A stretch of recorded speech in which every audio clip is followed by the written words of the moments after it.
the EI system. The Honourable Leader of the Opposition. Echoed around the world over the weekend as hundreds of thousands of people protested against the terrorist regime in Iran. Here in Canada, we're among the biggest protests, but the Prime Minister didn't have the guts to show up because he didn't want to have to explain why he has failed to criminalize the IRGC, the terrorist arm of the Iranian government, which killed over 50 Canadians when it attacked a civilian aircraft. Will the Prime Minister have the guts to stand in today and announce he's banning this terrorist organization? The Honourable Minister for Public Safety. We condemn in the most unequivocal terms the tragic killing of Mahsa Amini, and we stand with the women, her family, and her supporters at this very difficult time. And there needs to be consequences for everyone who was responsible for that killing and indeed all of the transgressions of human rights in Iran, which is why there are tangible consequences, including just last week the Minister of Global Affairs listing the morality piece as one of those parties that will be sanctioned. We will continue to explore all options when it comes to holding those responsible and defending human rights here and around the world.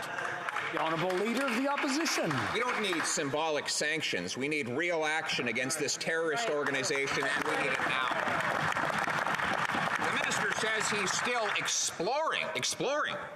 This terrorist organization murdered over 50 Canadians by shooting down a civilian aircraft over 2 years ago. That's right.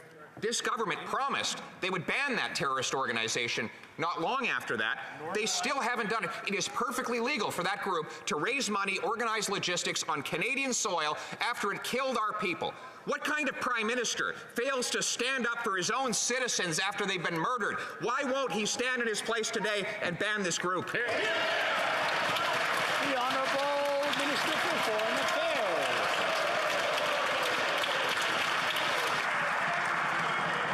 Mr. Speaker, what is happening in Iran is completely unacceptable. This is the regime that is persecuting women. This is the same regime that decided to down flight PS752. Therefore, we are sanctioning the RGC's core leadership. We are imposing new sanctions. And you know what, Mr. Speaker? We will do more because more needs to be done. Thank you. L'honorable député de Louis-Saint-Laurent. Monsieur le Président, vendredi matin, dans ma... Mr. Speaker, Friday morning, in my riding, I attended an event and attended the inauguration of the community fridge. These events were connected to food assistance. Many families in Quebec and Canada are facing challenges. Everybody needs to eat, but not everybody has the money to do so. Is the government aware of this reality? And could they do the bare minimum, which is to not increase taxes? The Honourable Minister of Family. Mr. Speaker, we understand that costs of living for families are high. That's why, in 2015, we introduced the Canada Child Benefit. From 2015, it has raised 450,000 children in this country out of poverty. Mr. Speaker, we are there for families. We have been there for families, and we will be there for families. The Honourable Member for Louis-Saint-Laurent. Mr. Speaker, we're talking about the basics. Food, families in need. People who used to be able to give food but now have to take it.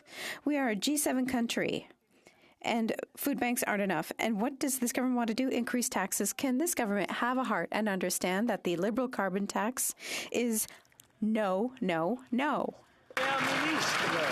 The Honourable Deputy Prime Minister. Mr. Speaker, we understand very well that Canadian families are experiencing trouble.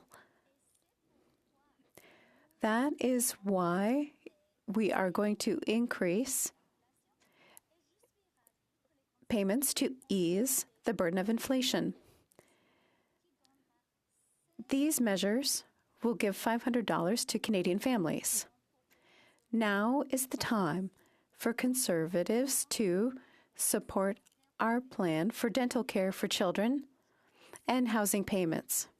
That's real support. New Brunswick Southwest. Mr. Speaker, there are two constants with this Liberal government.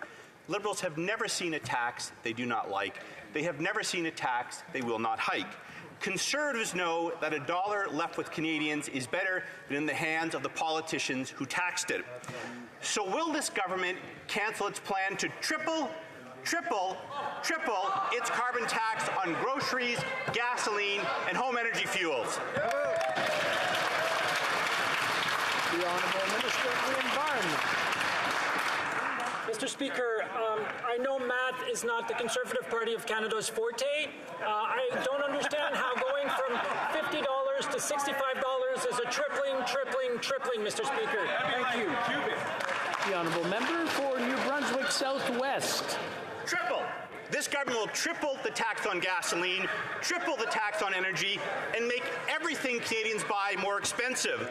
Liberals don't have a plan for the environment. They have a bone-crushing tax plan. Right. The carbon tax is costing families more and more each day. Canadians know it. A carbon tax is a tax on everything. The Liberals are pushing Canadians to the brink of financial dissolution with their high tax agenda. Will the government cancel its plans to tax gasoline, energy, and home energy fuels?